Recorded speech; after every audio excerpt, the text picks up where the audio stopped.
CM क्या कहता है? सीएम स्वामी विवेकानंद ने कहा था, तुम मुझे खून दो मैं तुम्हें आजादी दूंगा। था उनका सीएम का। अरे तुम्हारा धर्म गुरु है ही नहीं, वो तुम्हारा जाहिल गुरु है, इसलिए कि उस गुरु को नॉलेज ही नहीं। जब उससे इंटरव्यू लिया गया, उससे कहा गया कि जरा आप बताइए गुरुजी, आपने इतनी बड़ी बात कैसे कह दी, इतनी गलत बात? तो पता गुरुजी ने क्या कहा? गुरुजी ने कहा कि नहीं, मैंने गलत बात नहीं कही, मैंने वो बात कही उनकी किताब में है। ये तो वो है, उनको समझना है कि उन्होंने गलत कहा है कि सही कहा। यानी जो बोला है, जो गलती किया, कि जो इस तरह का भाषण दे रहा है लड़ने और दंगा फसाद का, उसको अरेस्ट करो तो उन मासूमों को पकड़कर उनके खिलाफ एफआईआर हो रही। वो मेंबर ऑफ पार्लियामेंट हैं, नहीं आपने कोई इंजीनियरिंग कॉलेज लेकर आया, आप कोई ट्रेनिंग कॉलेज लेकर आए, या कोई आपने कोई बड़ा काम किया एजुकेशन के मैदान में, यहां से लोग मजदूरी करने दिल्ली पंजाब हरियाणा जाते, आपने कोई फैक्ट्री की बात की नहीं की। आपकी जुबान से जब भी निकलती है तो आग निकलती, नफरत की बात निकलती। मैं अब्दुल्ला सालिम आपकी किताबों का मैं एनालिसिस करता हूं, आज तक मेरी जुबान से किसी हिंदू भाइयों के खिलाफ कोई गलत शब्द नहीं निकले, इसलिए कि हम जानते हैं कि भाई उनका एक अकीदा है, इसीलिए किसी अपनी जुबान से किसी हिंदू को तकलीफ देना ये जायज नहीं है, न इस्लाम में जायज है, न भारत के संविधान के अंदर इनकी इजाजत। इसीलिए मैं कहता हूं कि बुज़दिल बनने की जरूरत नहीं। जो लोग उग्र हैं, जो लोग माहौल को खराब करते, उनसे अमन की गुजारिश, और जो लोग बोलकर माहौल खराब करते, लगाओ गिरिराज सिंह के हाथ में हथकड़ी। हमारे सीमांचल पुरअमन इलाके को आग में झोंकने के लिए वो रथ यात्रा निकाला हुआ। खुदा के वास्ते पुरअमन इलाका था, है, रहने दो।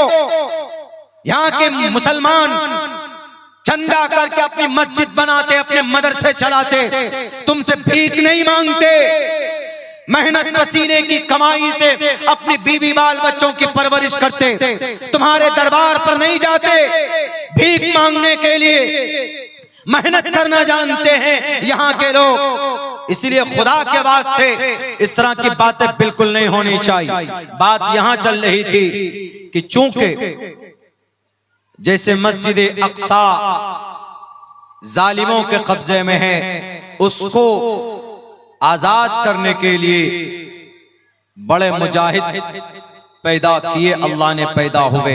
हजरत उमर फारूक का नाम सुनकर सिर्फ मस्जिद अक्सा की चाबी देने के लिए जो पादरी लोग थे वो तैयार हो गए।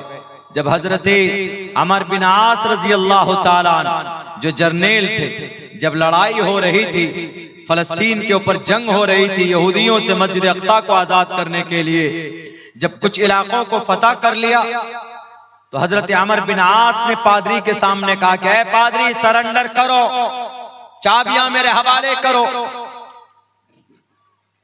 कहा क्यों? कहा मैं इस मुल्क का फातेह हूं, मैं मस्जिद अक्सा का फातेह हूं, फतह करने वाला। तो पादरी हंसने लगा। वो जो जर्नेल था रूमी सल्तनत का जर्नेल, रूमी, वो हंसने लगा। उन्होंने कहा कि तुम कभी नहीं कर सकते इसको फतह। कहा क्यों? कहा कि मेरी जो किताब है, जो मेरे पास तौरात है, उस तौरात में साफ लिखा हुआ है कि जो आदमी ये मस्जिद अक्सा को फतह करेगा उसके नाम में 3 शब्द होंगे। उसका नाम उमर होगा, उमर। तुम्हारा नाम तो अमर बिन आस है, उसका नाम उमर होगा। उमर और अमर में फर्क है, उमर में 3 वर्ड है और अमर में 4 वर्ड है, इसलिए कि अमर रा के बाद वाव भी है, इसीलिए अमर बोलते हैं। लिखने में दिखने में एक लगेगा लेकिन वाव भी होता। तो उन्होंने कहा कि मैंने तौरात में पढ़ा है कि जो मस्जिद अक्सा का फातेह होगा उसका नाम उमर होगा। तुम्हारा नाम तो अमर है, इसीलिए मैं हंस रहा हूं। तुम जो बोलते हो ना कि मैं फातेह हूं, तुम फातेह नहीं हो। हमारे किताब के हवाले से फातेह तो उमर नाम का शख्स होगा, और मैं जानता हूं कि उमर, हजरत उमर, तुम्हारे हजरत उमर खलीफा हैं, अमीरुल मोमिनीन है, और वह अपनी जगह पे है। हम चाबी तुमको नहीं दे सकते, अगर तुम्हारे उमर आ जाएं तो हम उनके हाथ में चाबी देंगे। तो हजरत अबू उबैदा ने फौरन खत लिखा हजरत उमर फारूक रजी अल्लाह ताला अन्हु, ये कहा कि ये अमीरुल मोमिनीन, आप आएंगे तभी ये मस्जिद आप हमारे कब्जे में आएगी, वरना नहीं। कहा कि अच्छा ठीक है, कोई बात नहीं। लंबा सफर था, आपने एक ऊंट लिया, और लंबे सफर की वजह से आपने अपने एक गुलाम को लिया। बहुत मशहूर है वाकया। हजरत उमर फारूक रजी अल्लाह ताला अन्हु चले, कपड़ा वैसे ही, कपड़ा कुर्ता जो पहने हुए थे उसमें फटे हुए थे, उनके कुर्ते फटे हुए थे, फटा हुआ कुर्ता पेबंद लगा हुआ था जगह जगह पर। आज सिलकर कोई कुर्ता या कोई कपड़ा पहनना चाहता है, कोई नहीं पहनना चाहता, कहेगा कि इज्जत का फालूदा निकल जाएगा।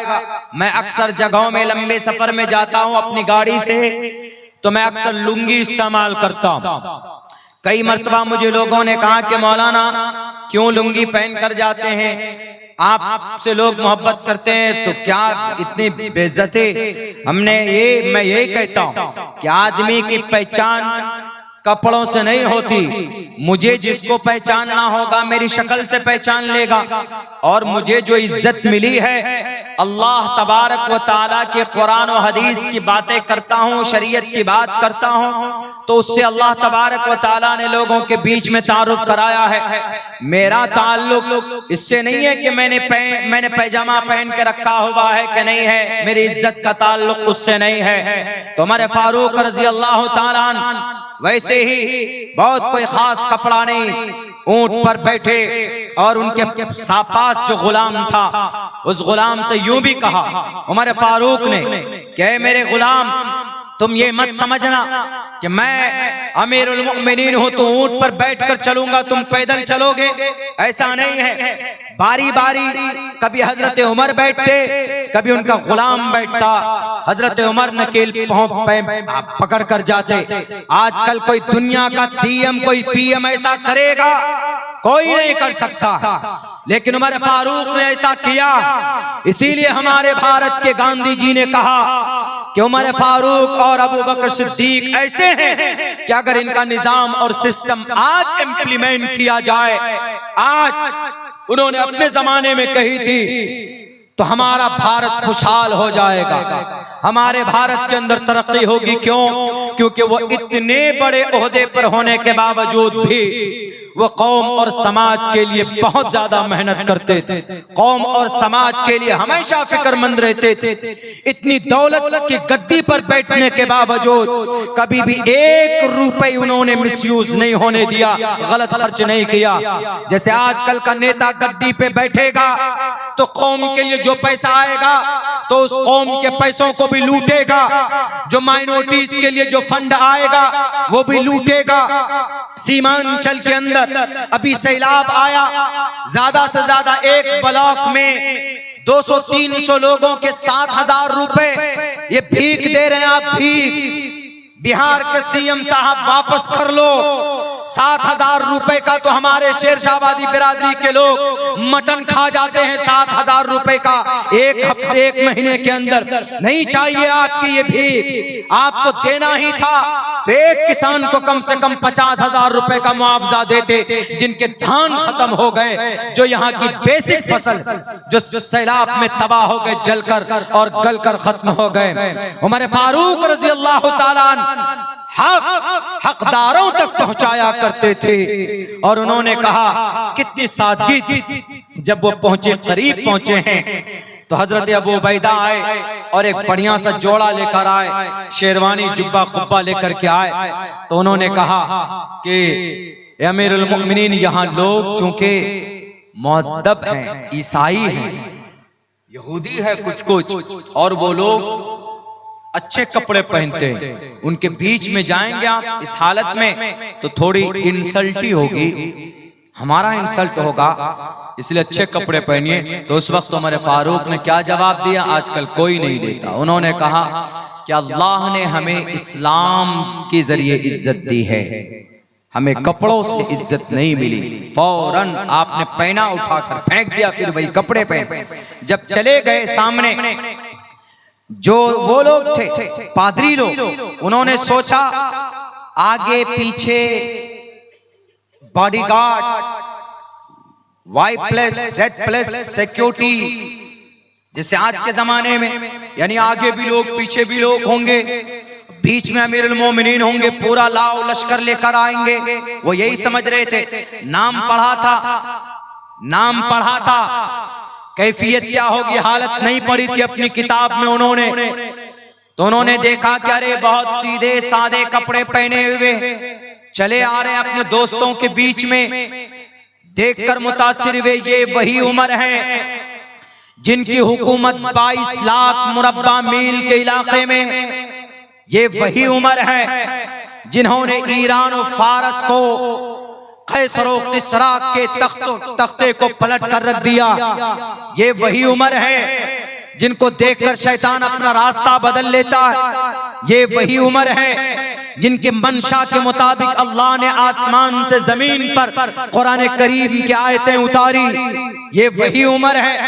देखकर इतना मुतासिर हुआ, जब करीब आए तो उन्होंने कहा कि या अमीरुल मोमिनीन, आप ही हैं, लीजिए ये चाबी बैतुल मक़दिस की, ये चाबी आपके कब्जे में है, लीजिए हमने किले की चाबी आपको दे दी है, अब आप लीजिए, आज से बैतुल मक़दिस आपका। बिना एक कतरा खून बहाए उमर फारूक ने मस्जिद अक्सा को फतह किया। नमाज का वक्त हुआ तो वहां पर आप अलैहिस्सलाम जो सुलह कर रहे थे तो उनके चर्च के करीब बैठकर तो आप हजरत अमीरुल मोमिनीन ने नमाज के वक्त में वहां नमाज नहीं पढ़ी, बल्कि आप दूसरी जगह पर नमाज आपने जाकर पढ़ी, इसलिए ताकि हमारे सहाबा ये ना समझें कि ये जगह भी मस्जिद की हो गई, अमीरुल मोमिनीन ने नमाज पढ़ी है तो इस पर कब्जा कर लो। आज जितने भी लोग बोलते हैं ना कि मस्जिद जबरन कब्जा करके बनाई गई है, जैसे यहूदी लोग बोलता है मस्जिद अक्सा के बारे में, तुम सबूत पेश कर दो, मस्जिद अक्सा तुम्हारे हवाले कर देंगे। वहां के फलस्तीन के जो वहां की जो वक्फ इस्लाम है, वक्फ इस्लाम का वहां पर भी बोर्ड है, वो आपके हवाले कर देंगे, लेकिन दलील नहीं पेश कर सकते, इसलिए कैसा हुआ ही नहीं। जैसे भारत के अंदर किसी भी मस्जिद को शहीद, किसी भी मंदिर को तोड़कर मस्जिद नहीं बनाई गई है, बल्कि मस्जिद के प्लेटफॉर्म से हमारे हिंदू भाइयों को डोनेशन दिया गया, उनकी मदद की गई, उनके फलाही काम के अंदर में बादशाहों ने पैसे खर्च किए। कोई मस्जिद भारत के अंदर मंदिर तोड़कर नहीं बनाया गया। बाबरी मस्जिद, गलत बात, बाबरी मस्जिद जिस वक्त बनाई जा रही 1528 के अंदर, 1528 में भी रामचंद्र जी के नाम पर किताब लिखने वाला रामचरितमानस, तुलसीदास वहीं पर बैठकर तुलसीदास रामचरितमानस लिख रहा है। अगर बाबरी मस्जिद मंदिर तोड़कर बनाया जा रहा था, वो मस्जिद बन रही थी, तो रामचरितमानस का लिखने वाला राम जी का सबसे बड़ा भक्त, उन्होंने तो किताब लिखी है, क्यों नहीं उन्होंने कहा कि बाबर रोक लो अपने इस सिपहसालार को जो ये मंदिर को तोड़कर मस्जिद बना रहा। एक वर्ड भी नहीं बोला, क्यों? क्योंकि ऐसा हुआ ही नहीं था, यानी किसी मंदिर को तोड़कर मस्जिद बनाई ही नहीं गई थी। सुप्रीम कोर्ट में भी एक्सेप्ट किया था जब जजमेंट देना था कि बाबरी मस्जिद किसी मंदिर को तोड़कर नहीं बनाई गई। अल्लाह से मैं कभी उम्मीद कि अल्लाह जरूर इंसाफ करेगा एक न एक दिन। भारत के अंदर किसी दुनिया के किसी भी हिस्से में जबरन किसी जमीन पर कब्जा करके उस पर मस्जिद नहीं बनाई जा सकती। ये बात याद कर लीजिए, कान खोल, परमिशन नहीं। अल्लाह के नबी सलाम जब गए मदीनतुल मुनव्वरा, हिजरत करके पहुंचे, तो सबसे पहला काम मस्जिद तामीर होनी चाहिए। एक जगह तो ये भी है सीरत इब्न हिशाम में कि जब मशवरा किया, जब मस्जिद के लिए जमीन ढूंढी गई, तो जो जमीन थी अभी जहां मस्जिद नबवी है, वो जमीन 2 यतीम बच्चे के थे, सहल और सुहेल नाम का। तो उसके जो सरपरस्त थे तो वो बहुत खुश हुए कि हमारे बच्चों की जमीन को अल्लाह के नबी ने कबूल किया, यानी इस जगह मस्जिद बनेगी, हमारे लिए बड़ी खुशी की बात है कि बड़ा मुबारक काम होगा। बहुत खुश हुए, लेकिन अल्लाह के नबी ने कहा कि कैसे खुश हो, फ्री में नहीं मिलने वाला।